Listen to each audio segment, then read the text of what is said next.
అన్న తమ్ముడు ఇలా స్థలం పంచుకోవచ్చా అని అడుగుతున్నారు. చూద్దాం ఇలా పంచుకోవచ్చో రాదో.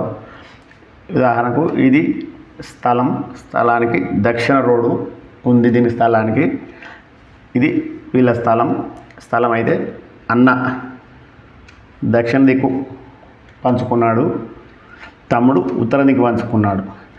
ఇతను ఈ దక్షిణం దిక్కు ఇల్లు నిర్మాణం చేసుకొని ఇక్కడి నుంచి వెళ్ళి ఇలా నడుస్తున్నాడు బయటకు. ఇది ఓకే.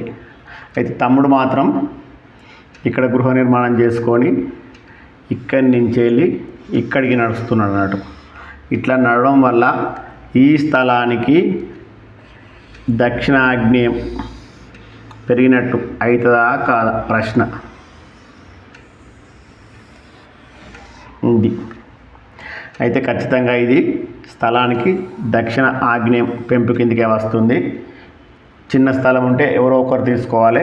పెద్ద స్థలం ఉంటే మాత్రం ఇట్లా మధ్యలోకి పంచుకుంటే ఇద్దరికి రోడ్ వస్తుంది. కనుక అన్న పడమర దిక్కు, తమ్ముడు తూర్పు దిక్కు పంచుకుంటే మంచి ఫలితాలు ఉంటాయి.